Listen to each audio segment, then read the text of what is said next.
Good evening, everyone. Welcome to the 2024 Giller Book Club, our fourth year of wonderful and intimate interviews. My name is Daphna Rabinovich, and I'll be your host tonight. For the best possible experience, please make sure to have your Zoom on a side-by-side view.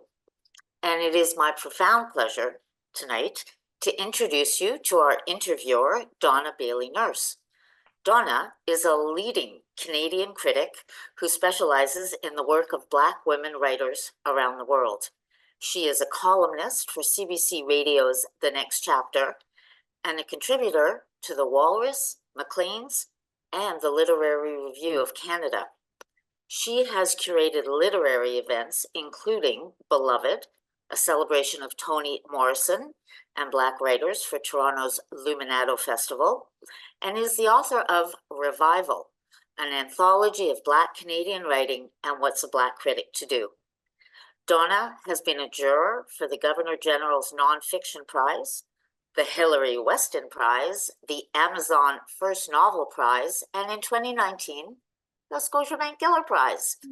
Born in Toronto and raised in Pickering, Ontario, Donna's next project is a two-book deal for HarperCollins exploring her Black Canadian heritage. And tonight, she's going to be interviewing Dionne Irving, one of our finalists from last year, and who is the author of The Islands, which is a short story collection.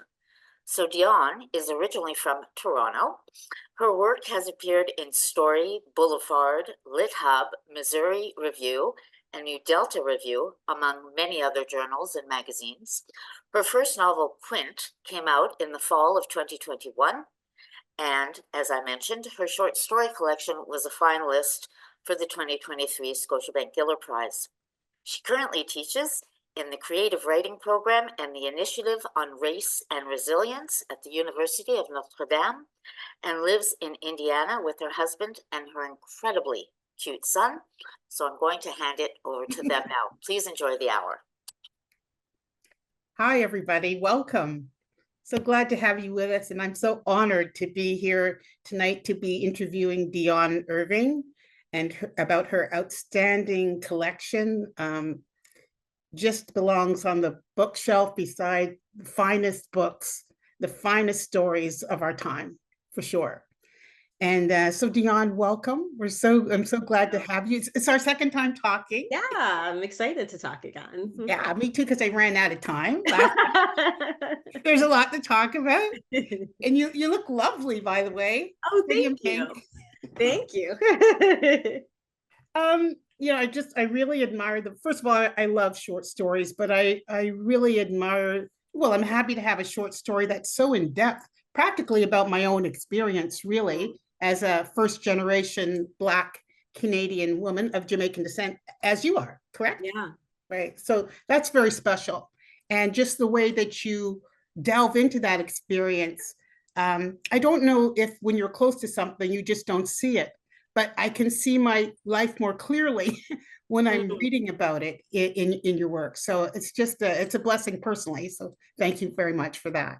That makes me so happy to hear, because you never know, like, when you're writing about things that are so close to you, whether they're going to resonate with someone, right? Whether they're going to have appeal with another person. So that makes me really excited to hear. Oh, I'm really glad. So in a way, you're sort of not glad because you're seeing things that, they're so close and they're so kind of intimate, and you hadn't even found language for them. And so it is really eye-opening and an opportunity just to know yourself better. And I feel also to have compassion for ourselves and, for our families, because we just don't have the opportunity to have as much insight into ourselves as white people do, because there's just not as many books, So. Right. Absolutely. Anyways, Dionne, let's get started about your outstanding collection. I cannot recommend it highly enough. I would like you to tell us a bit about the collection. I've read it, but maybe everybody here has not read it. And how would you describe it for somebody who hasn't opened it before? Yeah, I think they are stories that are told from the point of view of people who live in the Jamaican diaspora. There's only, I think, one story that's actually set in Jamaica in the collection. And even that is thinking about that from a diasporic perspective.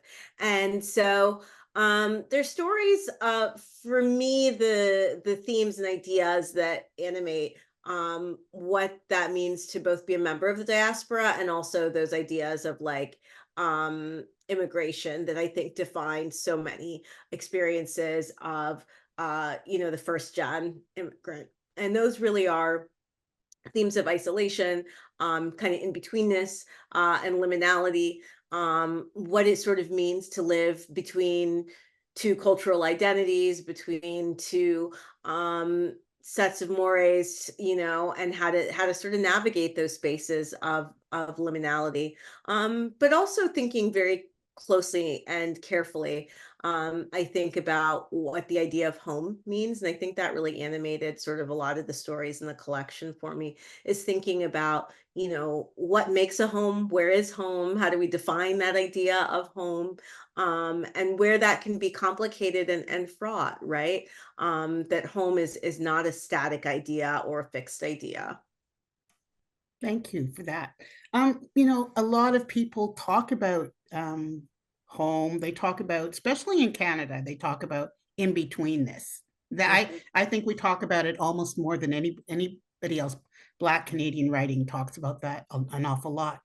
But you were saying, before I even had met you, I was reading that you were saying that you really felt that you hadn't seen these particular kinds of stories before, these stories before. And when I was reading them, I was like, no, I agree. I haven't seen these before either. And yet the topics are not unfamiliar. So what was it that you felt you weren't seeing? Or what was it that you felt you could contribute to that vision? I think that those stories, to me, almost represent something that happens in the process of immigration, which is that idea of like secrecy and that idea of like tamping down whatever that thing was that caused people to immigrate. And I think that especially within the Caribbean community, there is kind of a culture of silence and secrecy. Mhm. And I Mhm. think that really permeates to the process of immigration, right? Like, why did you come? What did it mean to come? It's like you don't tell those stories maybe as often as we should. And yet, they're the reason for your existence, right? And like Yes, thinking about the stories, that animate who we are and where we're from. It's important to know those things. it And I is. think that And it's not rude to ask, right? yeah, absolutely. Right. Yeah. I definitely um felt that sometimes growing up, right? That like it wasn't something you were supposed to ask your parents about. Like, why were they here? Why did they come? What did it mean to come? That those weren't stories that they necessarily wanted to tell, or that there was pain that they maybe didn't want to revisit. Um, and I think too, as my parents are getting older, they're wanting to tell those stories a little bit Yeah. more.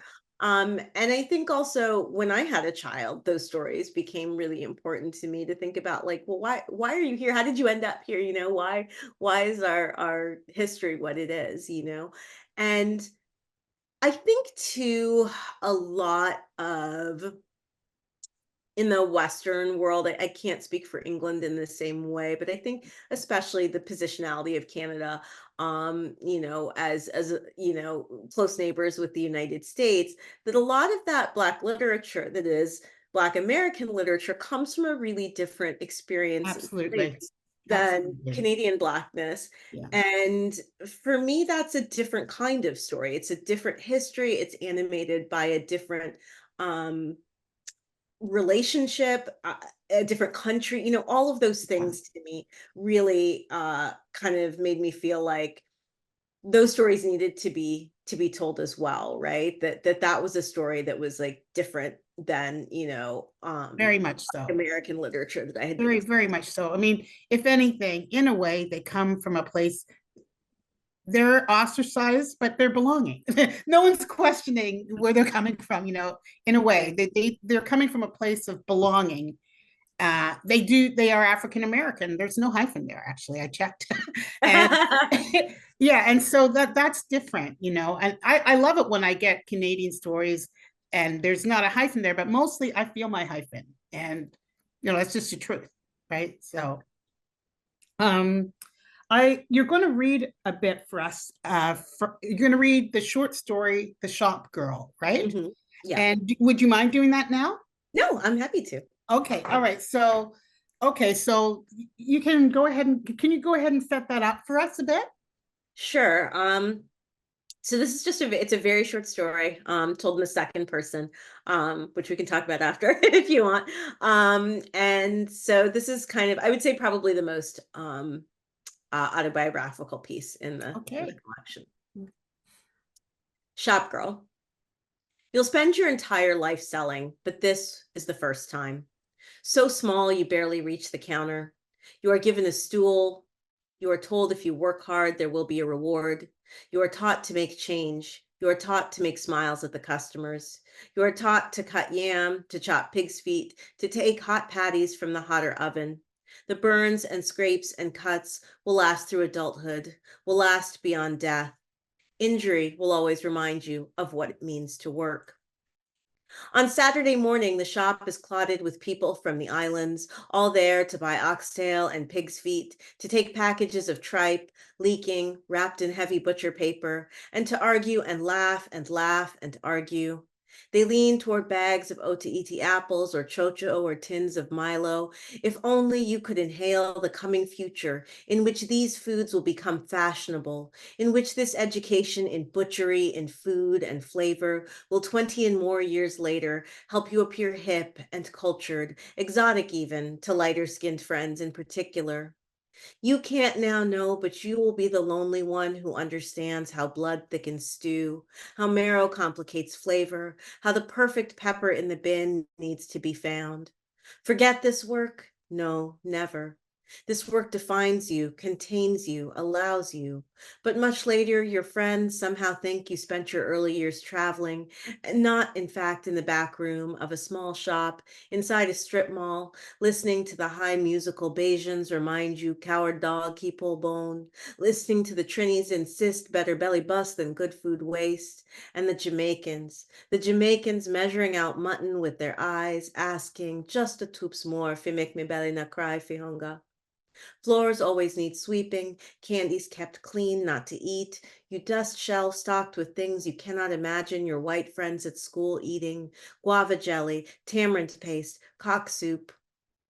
At the shop, there's always a cricket match on the small portable television, and everyone complaining about the gassed bananas and eating gizzada and bun and processed cheese that comes in a tin. How can you explain this? Any of it? Your history with food, with work, the way they are fastened together, the way that you love and hate the shop equally.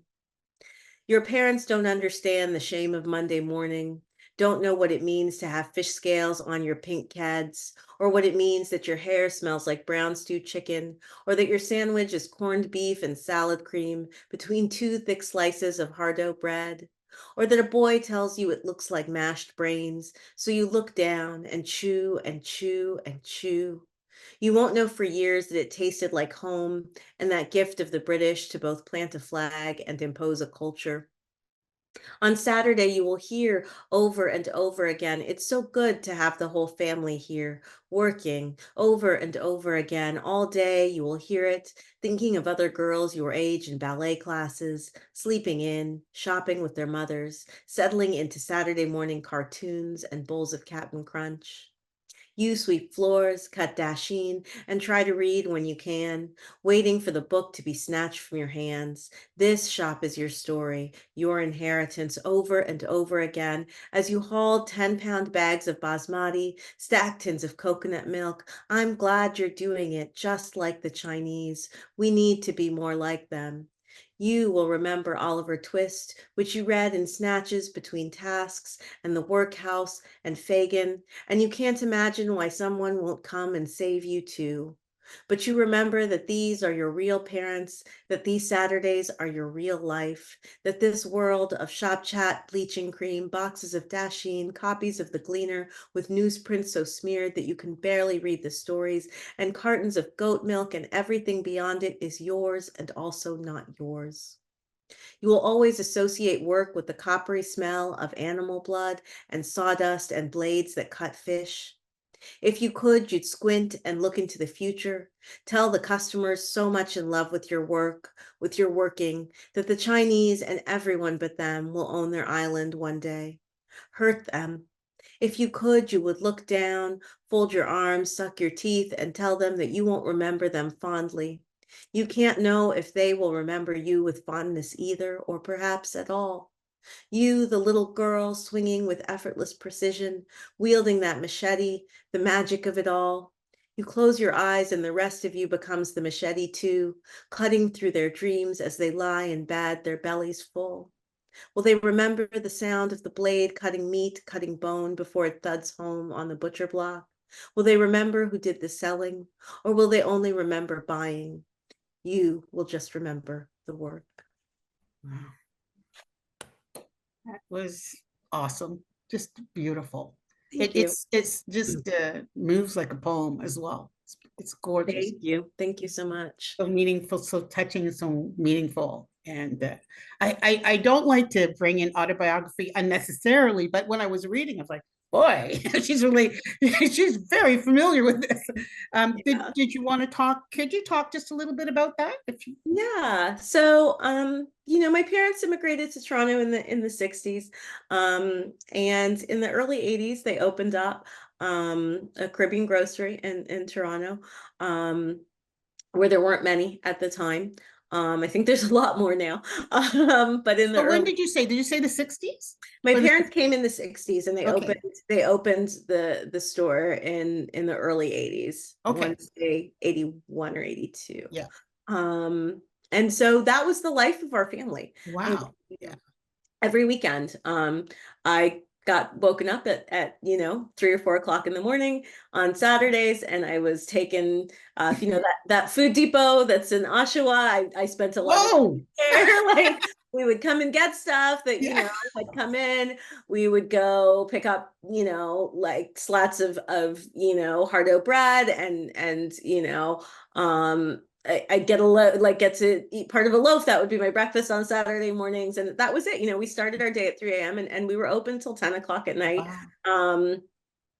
Because, stores never used to be open on Sunday in Canada. And so Saturday was like the big day. So, that was a day where from the time I was 6 or 7 all day working, wow. And doing everything, butchering animals I learned to do when I was 7 or 8, running the register, stocking shelves, pricing, everything that goes with having a store I did. So. Wow. So that was your real life with your real parents. Those were my real parents. Yeah. So how, it's interesting because your stories do this.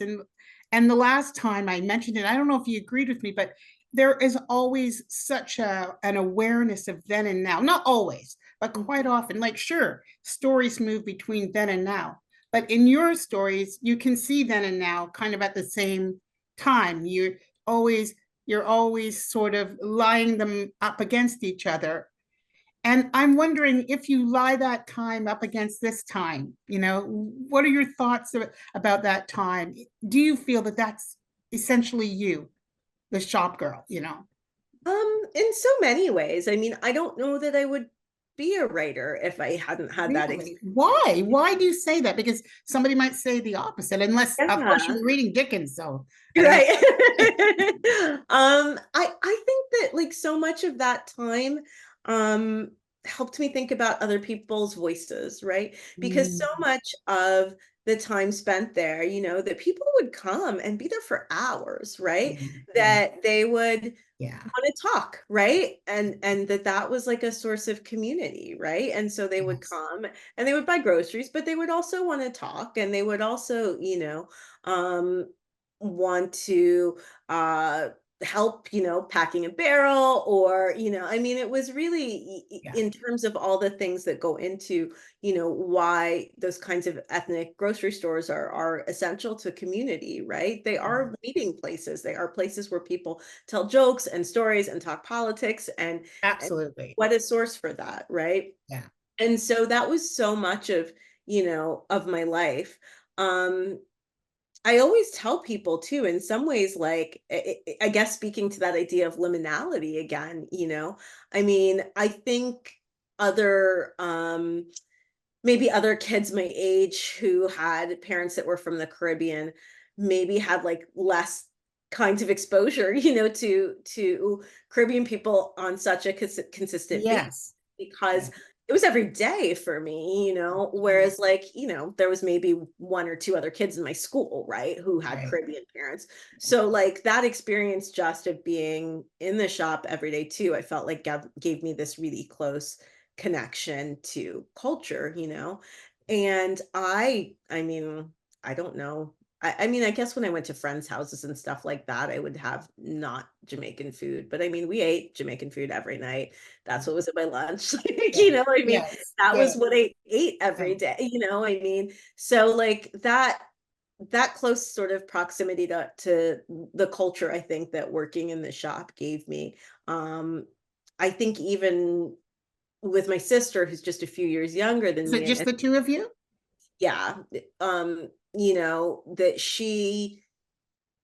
even she has sort of less of a connection with the food because she was younger, and Right. didn't work as much in the store. And um, so, I mean, I think that was really essential to my Yeah. journey as a writer.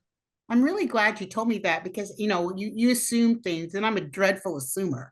And you can assume wrong so often, right? And I was actually assuming you're more like me, who did not have, and also because of the struggles of your characters, did not have that community. Only that you told me once that you're from Mississauga.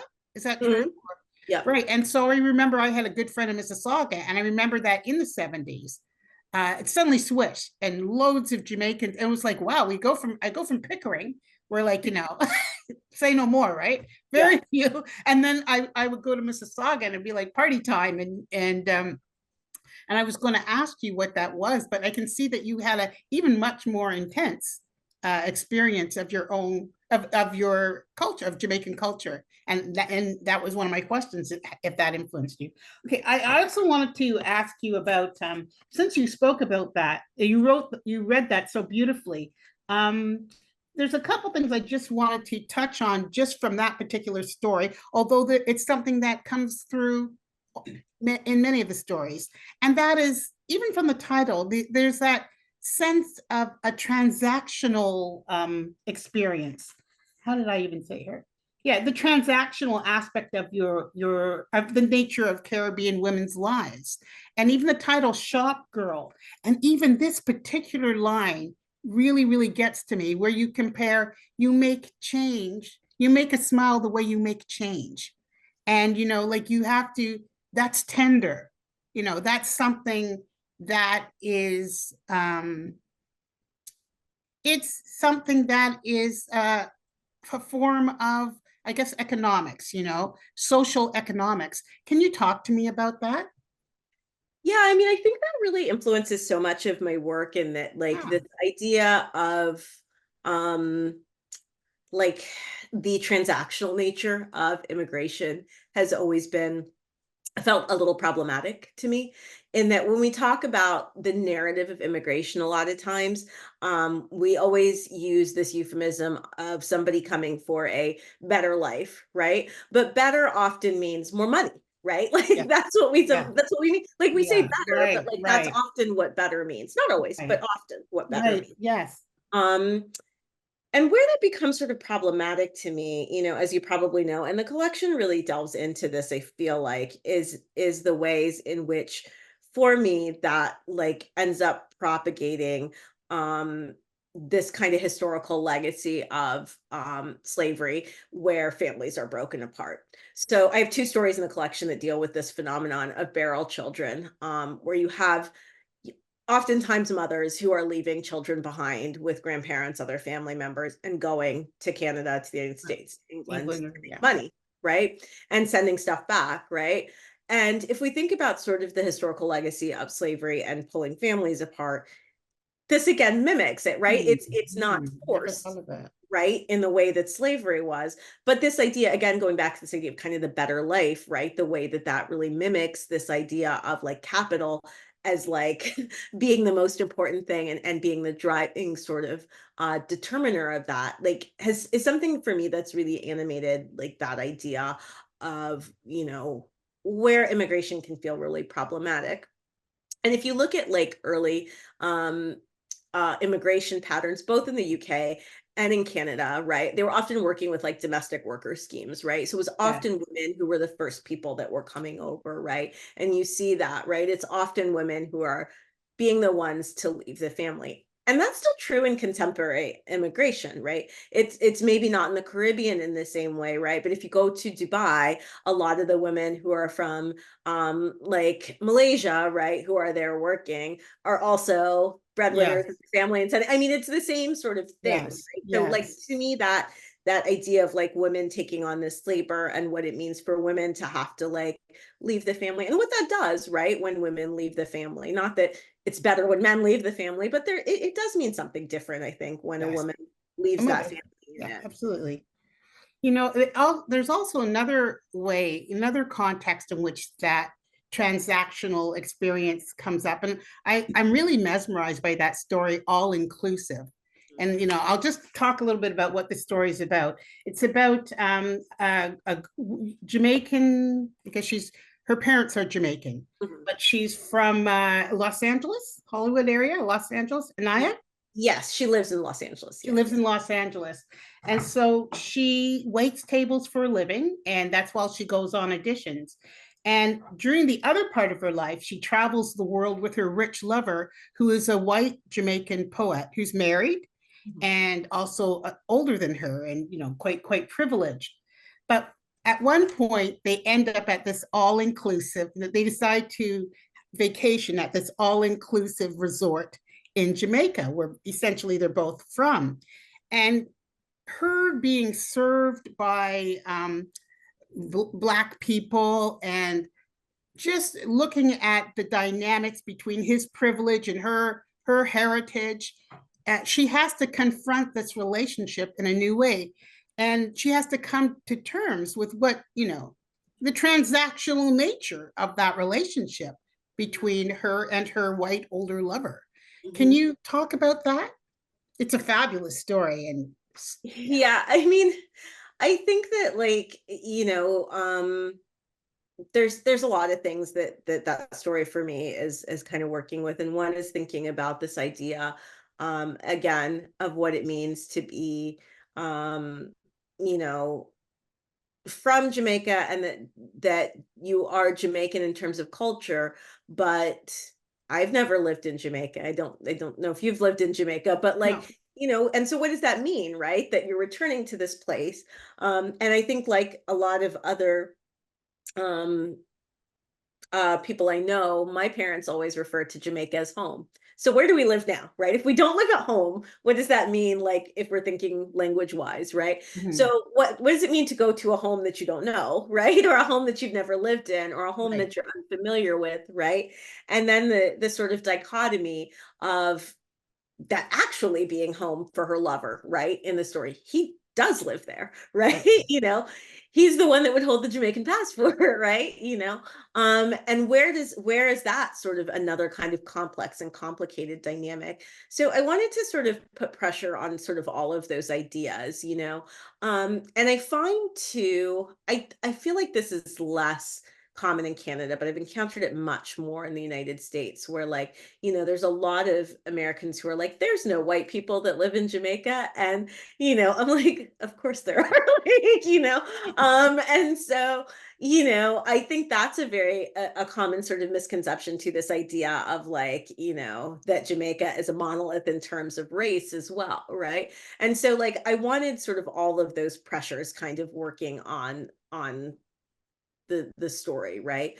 And I think for me, that's one of those stories And maybe all of my stories are like this, but that they're often working with like larger ideas, but thinking about how like the larger idea Yeah. impacts the individual, right? And the Yes. ways in which like, in the way that we always say, like the political is always personal, Yes. right?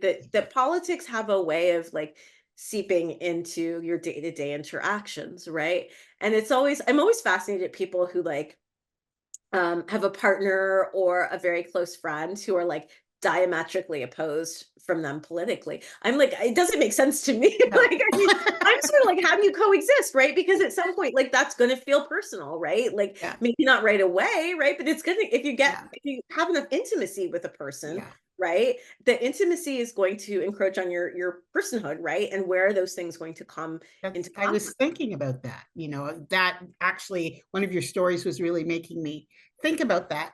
This story, I mean, a lot of your stories make me squeamish, and it's squeamish. It's funny because it's like that emotional discomfort, which is healthy, right?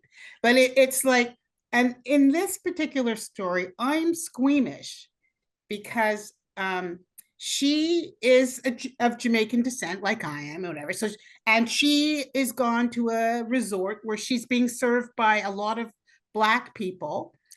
And it's not just that, that they're serving her and she's not extremely comfortable. And it's never, I'm going to just say for me, that's never comfortable.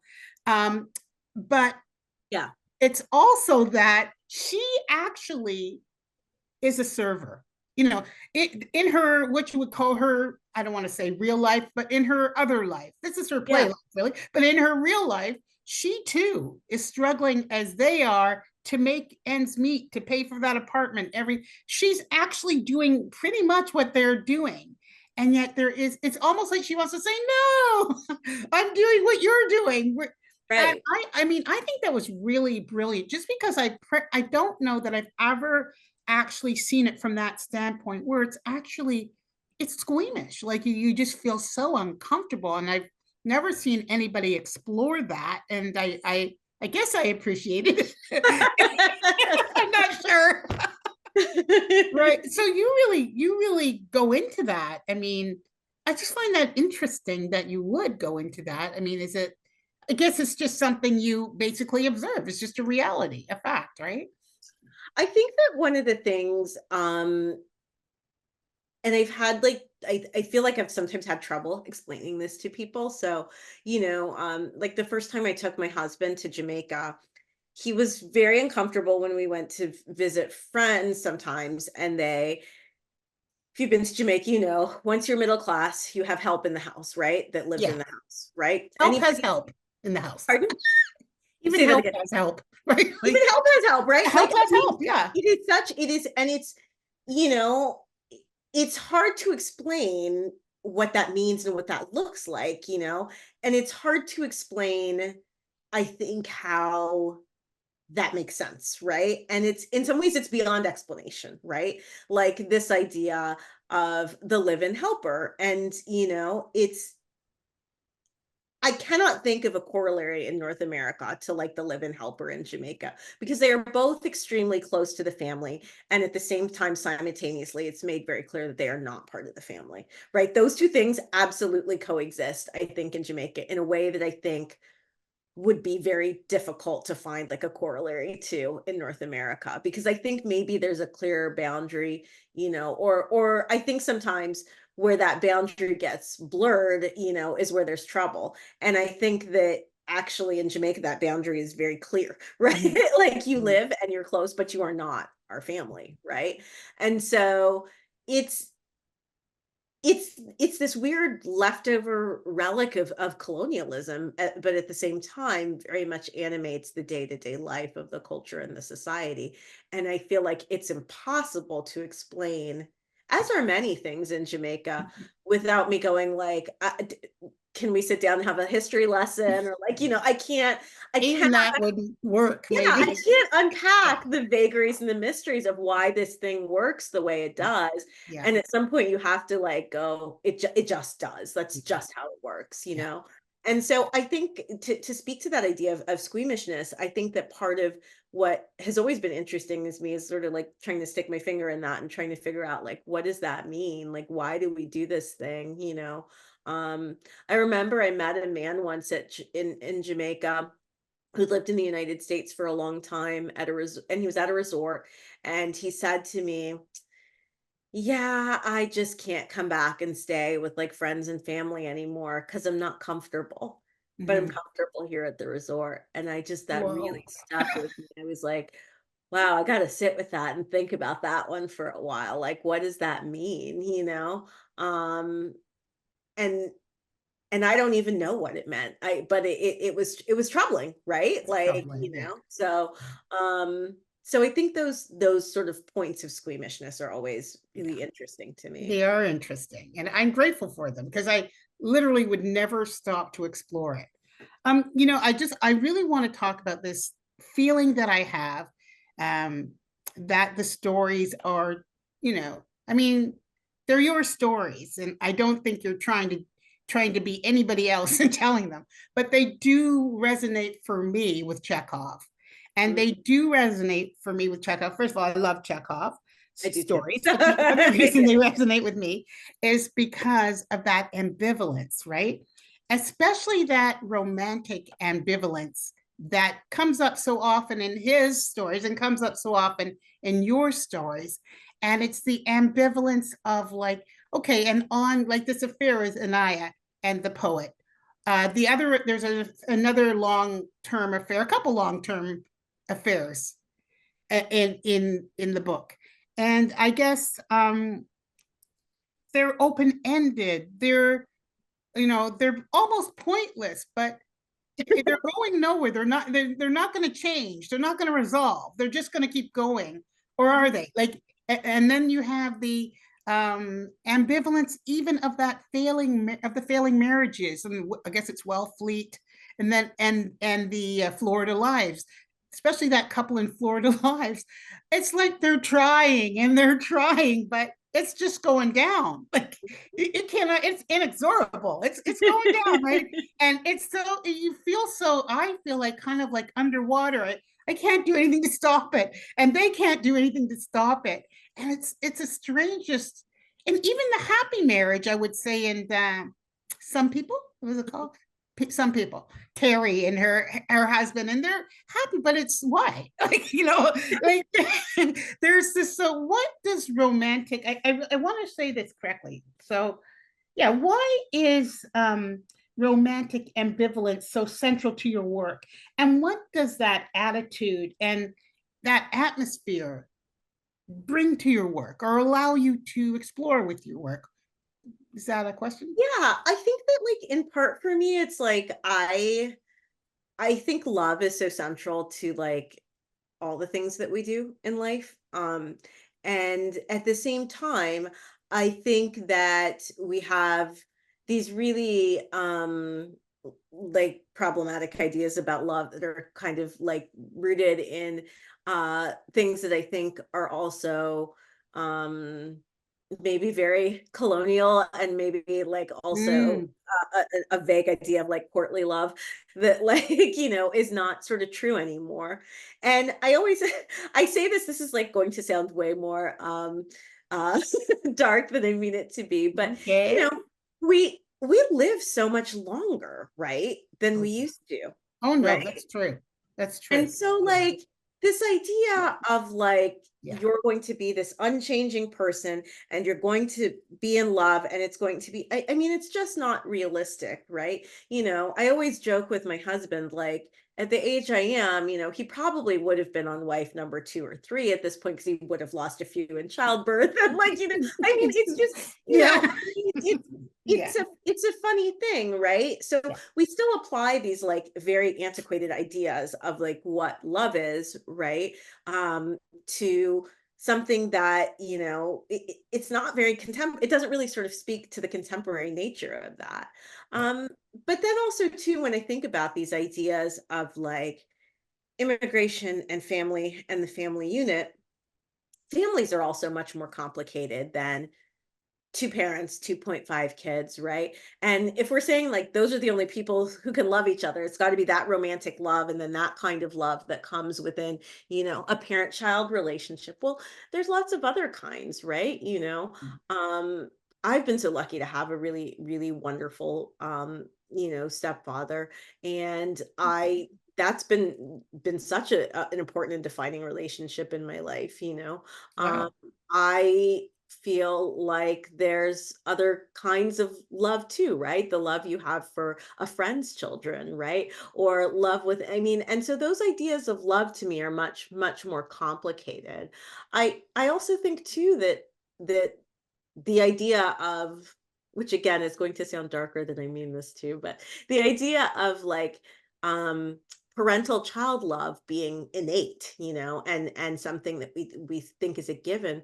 Well, I think that's a complicated way to think about things. And I think that's something that I've thought about a lot with this idea of like barrel children, that the Yeah. idea of a parent leaving their child behind, like maybe that's an act of love, but it also is complex. I mean, the child might not feel that way about Yeah. it, right?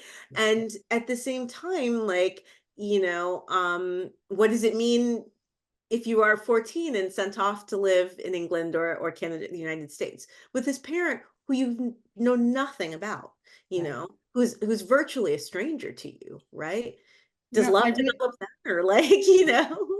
I really want to talk about that because I find okay, first of all, I guys, if anybody has any questions, now's the time to put them into the Q&A box there, and we'll get to them after a conversation which is coming to an end again too soon for me.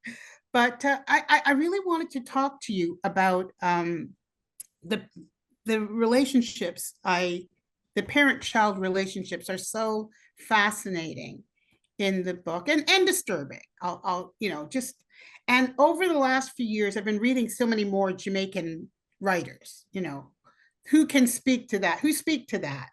And they've also opened my eyes to things I probably would prefer not to see, you know. And one of the things I saw in this book, because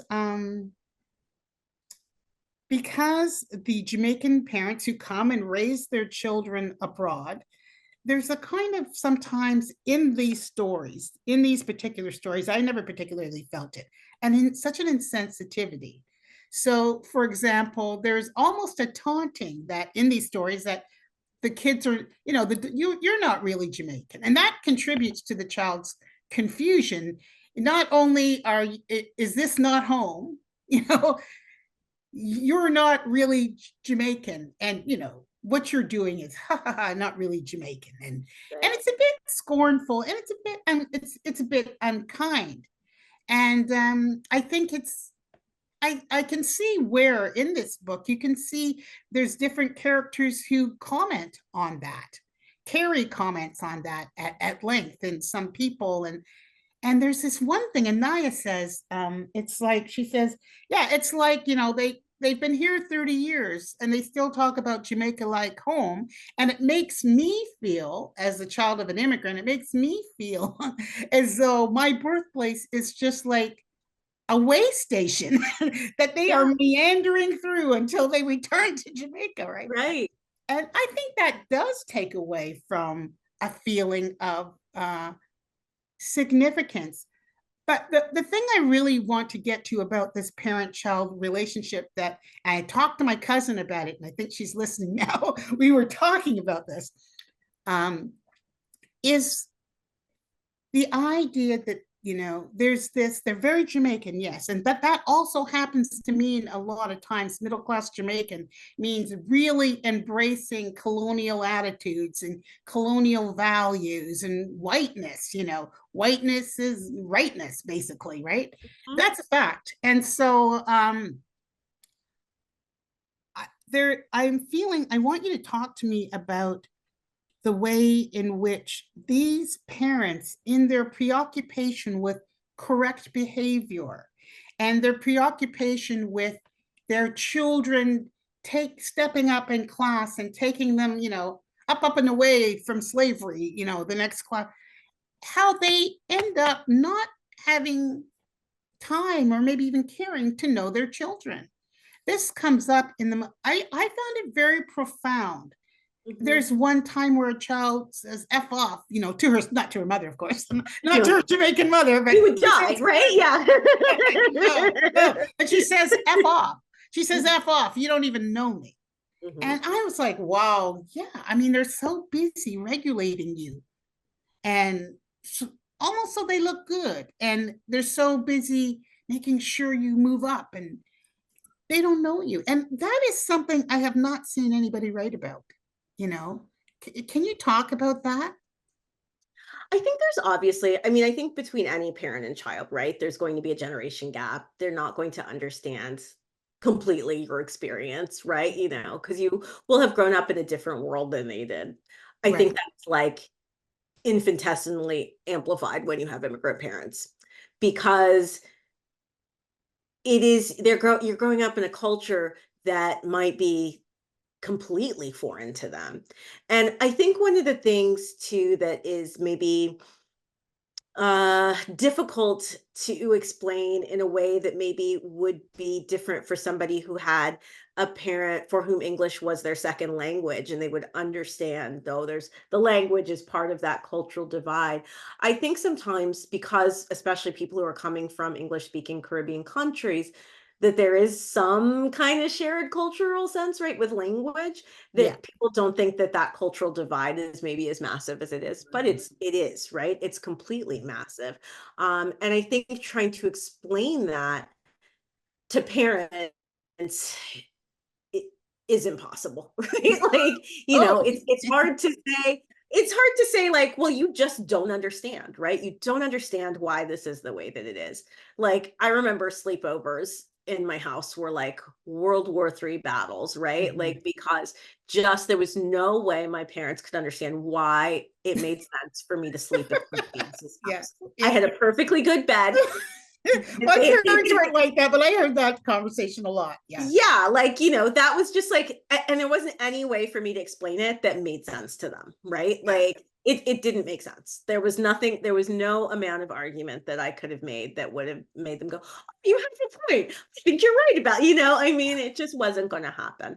Right. And so I think that it takes maybe, and my mom and I are pretty close actually, but I think that it is something that I saw a lot, where it was like that divide between like what their idea was of what it meant to be a child, and what it meant to um align yourself with a certain kind of expectation.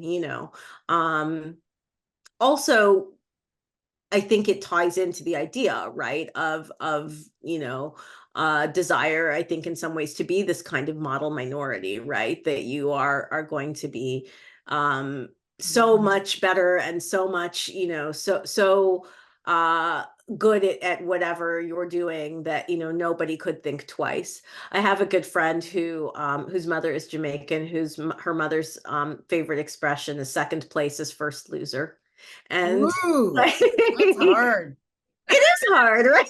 Like, I mean, but I think sometimes, like, I mean, to speak to your point about this sort of, idea of like what it means. I mean, if second place is first loser, like, I mean, you're never gonna win in some ways. Yeah. And that's a really hard set of expectations, right? You bring that up, and I mean, I got to wrap it up soon, but you bring that up, and so many of the characters, particularly, let's talk about that one male character, Delroy, who's Mhm. the boxer. Yeah. And it's really about his failed relationship with a person who's really, very, very different. But it was clearly a wild love. He falls Mhm. in. He's a Jamaican immigrant of a son of a farmer. Falls in love with a rich, kind of, was it like Massachusetts, Brookline, whatever, those richy white places, right? And they fall in love, and it's a true love. You can feel that it was a true Oh love, and yeah. have a child. But the expectations, he does not meet her expectations. He does not meet his child's expectations, his parents' expectations, and mostly his own expectations. And that's a theme. Even the women throughout, they're like a good age, but a lot of them are still like, I'm I'm going to be a writer. I'm going to be a writer. I'm going to be a writer. Or, like they're of an age where they might have it a little bit more together than they do. Why is that the case in so many of these characters who are second generation? Like, in your work, like, I'm not saying it's a characteristic of second generation, No, yeah. generation. No, me maybe, but it's not in general. But I'm just wondering, like, why it appears in your work that so many of these women have really not got it together to the point where they even appear like to have it together. Yeah, I mean, I think that for a lot of these women, it's either like they are kind of crippled by like what their parents' expectations have been for them, or even if they have sort of followed what the prescribed path was for them in terms of doing the things that their parents wanted them to do, that there's a point of like realizing that maybe that's not satisfying in the way that they wanted it to be. And I think that I don't think this is an uncommon immigrant story, right? I think in many ways that transcends even Caribbean immigrants, that I think a lot of times when your parents have left a life, right? Left a home, left a family, left a community, left a country, then of course there are just loads of expectations on you, right? Because you're the reason they're here. Like, you have to Yeah, make good on thanks. that. You've Never got thought to of make that. good on the huge sacrifice that they've made. And I think whether that's spoken or unspoken within an immigrant household, it's there, right? Somebody doesn't have to say, "What I'm here because I wanted you to have a better life, because I wanted you to have a different life," right? It's there whether or not it's said, right? And so I think that that weight in an immigrant household can be absolutely crippling. Agreed. Okay. All right. I'm gonna let people have, first of all, I just want to say thank you. That was such a great conversation. When's our You. next one? That's my question. Yeah, I know. But let's get going on these questions. I'm not the best at this. So anybody, okay, so we've got some questions, and should I start at the top or at the bottom? How do you do this? Kathy, there she is. There's my cousin. Okay, so okay, I'm gonna play favorites. Kathy Ann. Okay, oh, even though I feel a strong connection to Jamaica, I'm a foreigner there and a foreigner here. And people in Canada still ask, she just wants to say, people in Canada still ask, where are you from? So she still feels like an outsider, right? Like, so do you want to say anything about that, or? Yeah, I mean, I think that's kind of the hard thing. It's like there's never, I don't think there's a space, maybe. I mean, I think that's what the book is about in a lot of different ways, is that idea that, you know, there's not this perfect space where you inhabit, and so you're always, I mean, that to me was like, where the title of the collection comes from, is thinking about that idea of what it means to be on an island. And islands for me is, that's part of this collection, is that for many of these characters, they are on emotional islands, right? They are out there by themselves. And I wanted to kind of, I mean, it's one of the reasons that that's the name of the Yeah, collection, yeah. um, because Every of man is that. an island. Yeah. Yeah, I mean, I love that Dunn quote for that reason. Yeah. It's why it starts the book, is because that I remember the first time I read that, it resonated so deeply with me, because that to me absolutely nailed what it felt like to sort of be between two things and places and cultures and people, because I feel like I absolutely am Canadian, and I feel like I absolutely am Jamaican. Right. And in my body, those two things coexist without problem, but that doesn't mean that they coexist in the world without problem. Okay, here's a question from Lori. Can you talk about the time shifts or leaps in time in an American idea of fun? And in particular, the many references to the future sprinkled throughout the story, such as when she remembered this time, it wasn't until much later, even though later she will understand. Can you talk to Lori about that? Yeah, that's a story that it took me a long time to write in some ways, but like I was trying to really work with the idea of like memory as a kind of recursive act, and thinking about the nature Mhm. of memory. And for me too, you know, especially when I teach and I see my students sometimes at a certain age, like I just have such vivid memories of what it meant to be like 19 or 20, and you just feel like you know everything and you understand everything so Yeah, completely, and you yeah. understand nothing. You know, but you don't know that until later, right? And I love the idea of like sort of having those two things like live alongside each other in a story, right? That like, you know, there's one way you can tell a story to yourself, right, in that moment. And then there's a way that you tell it later on, you know. So like in that moment, I don't think that, you know, the character in An American Idea of Fun thinks she is being exploited at all by this older man. I think later she understands that, but it's like then when you understand that later, how does that change like the story you had told yourself about that thing, right? Yeah. And for me, I think one of the things in that story that for me I wanted to kind of talk about too is like I think that's a common experience for a lot of women, right? That women have experiences during their youth that might be like problematic or strange or, you know, and you don't always know what that thing is, right? And you, so you tell yourself a kind of story about it, and that story can sometimes change as time goes on, right? And what the meaning of that thing was or that experience was can change as time goes on. And I think that I really kind of wanted a story that like was like, what does this mean? What does this mean? Like, how do I even understand this when I look at it one way, right? That there's the way the character is telling you a story, but here's how she's going to understand it later. And what do you, how do you then interpret that situation? Okay. Chris says, like so many other readers, I found your stories of people longing to return home so meaningful. That concept of home is in the news so much right now because in Palestine, so many civilians are being driven from their homes.